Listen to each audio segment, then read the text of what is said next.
Hey guys, it's Marlo here and welcome to the How to Climb series. I want to try and do something with this series that I haven't seen before on YouTube for Valorant, which is putting together a playlist of guides that pretty much covers every aspect of becoming a good Valorant player.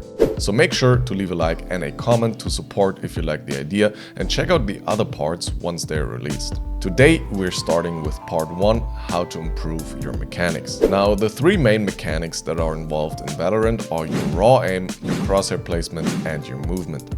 Let's start with raw aim. When aiming in Valorant, you need to be able to do clean wide flicks in order to change the position of your crosshair quickly.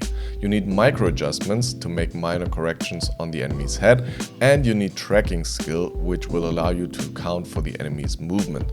Without a doubt, the best possible way to practice your raw mechanics are aim trainers, because here you get the most repetitions in the least amount of time. With flicks, your goal is to be fast, precise and controlled when you land the flick. You need some tension in your wrist when flicking, but you should avoid tensing up too much, because this will keep you from being able to quickly transition into your micro adjustment. For micro adjustments, you want to have low tension in your hand and be able to use your wrist as well as your fingers for very fine adjustments. Combining flicks and micro adjustments will give you the ability to aim very fast while still keeping it clean.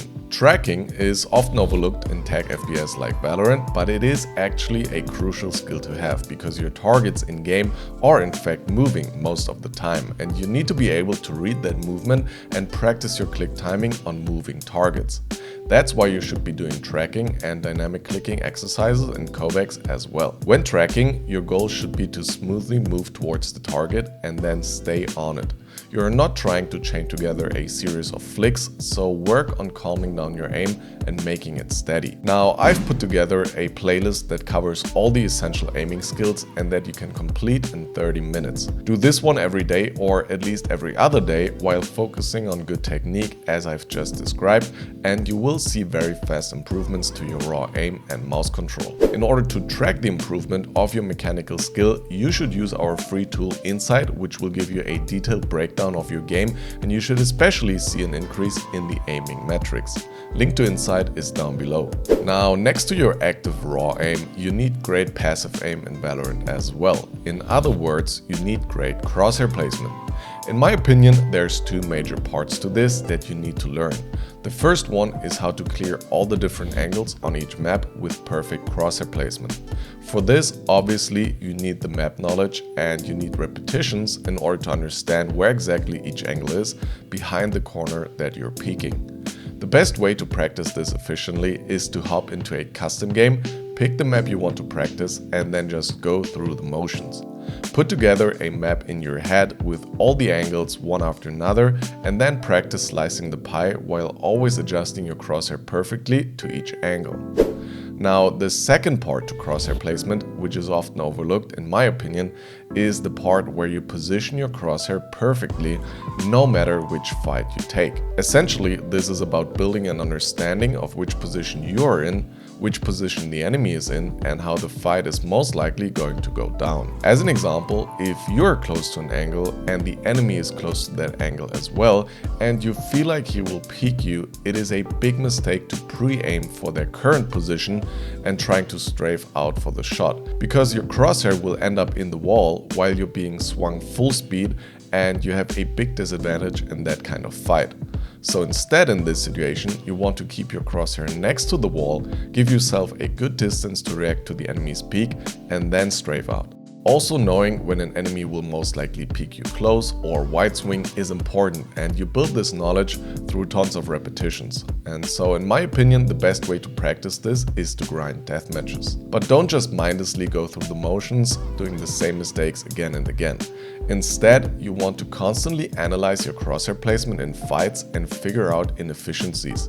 You can also record these death matches and watch the fights back. The skill you're trying to build is to always glue your crosshair to the ideal spot on the screen. You need to be fast at switching between different angles, and you need to know when you are able to pre-aim and and swing someone compared to when you are the player holding and being swung, so that you can move your crosshair away from the wall. There's an enormous difference between someone with solid crosshair placement and a player with amazing crosshair placement. It's a difference of millimeters often, but that's enough to heavily shift fights in your favor, and so you need to practice this. So in these crosshair placement drills, we already have the third fundamental skill incorporated: movement.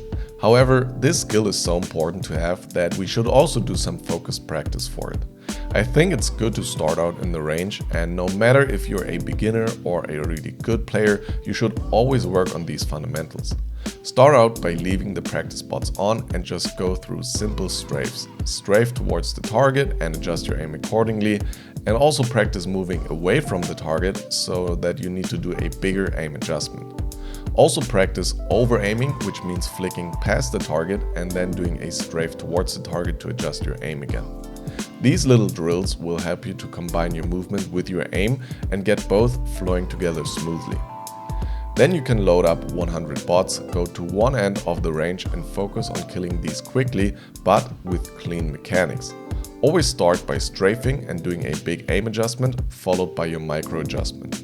If you miss the first shot or burst, immediately counter strafe and do your next adjustment. Never stand still for longer than your shot or burst takes. Keep it moving with your counter strafes. Now, if you struggle with clean peaks, then I suggest you do the same drill as before with crosshair placement. Just load into a custom and move through different maps, always focusing on clean movement and peaks. Once you get the hang of that, you want to head into death matches again and work on your fighting movement here. Once again, there are two parts to it. If you're the one peeking, then try out different peaks. Use some jiggle peeks, wide swings, combine both, throw some crouch peeks in. You want to get experience and figure out what works for you in which situation. If you really start focusing on mixing it up instead of always doing your standard peeks, you will start to notice how much harder it becomes for the enemy to hit you. The second part is similar to crosshair placement. You need to understand what kind of situation you are in and how to adjust your movement accordingly. As an example, something that often happens is that you peek someone but you don't kill him and he escapes behind cover. Now suddenly you become the holding player and it doesn't make much sense to still try and swing out because you just don't have a good angle to peek. Instead, you want to change your position just a little bit and then stop and focus on holding the angle as best as you can so that you can line up an easy shot. Once again, it's all about grinding those death matches and actually reflecting on what you need to adjust in your movement to be better prepared for each fight. Now, aside from your mechanics, your utility usage is the second biggest thing that can skyrocket your impact as a player, so make sure to check out our video on that next. It's linked right here. I'll see you there.